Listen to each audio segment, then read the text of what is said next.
జిల్లాల రౌండప్ చూద్దాం.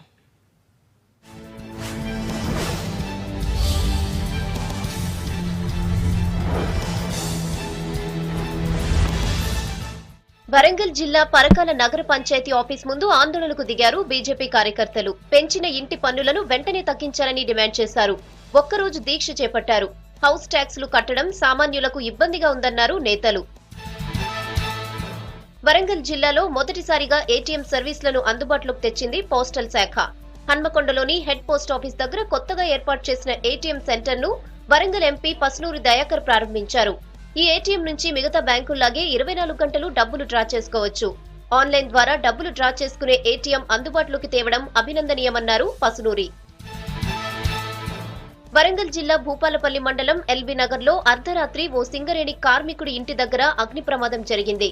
ప్రమాదవశాత్తు 3 టూ వీలర్స్, సైకిళ్లు, 2 కుట్టు మిషన్లు కాలిపోయాయి. దాదాపు 2 లక్షల నష్టం జరిగినట్లు చెబుతున్నారు బాధితులు.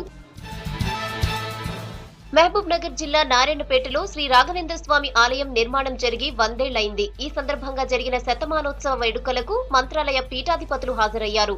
తులాభారం నిర్వహించారు. స్వామివారి రథాన్ని పట్టణ వీధుల్లో ఊరేగించారు. ఈ ఉత్సవాలకు కర్ణాటక, తెలంగాణ నుంచి భక్తులు భారీగా తరలివచ్చారు.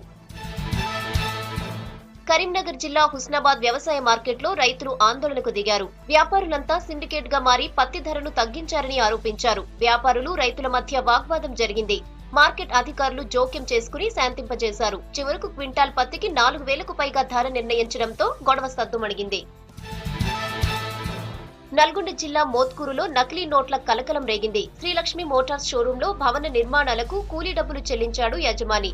అయితే అందులో 3,000 రూపాయల నోట్లు, దొంగ నోట్లు వచ్చాయని కార్మికులు ఆందోళనకు దిగారు. పోలీసులు వచ్చి నోట్లను బ్యాంకు తీసుకెళ్లి చెక్ చేయించారు.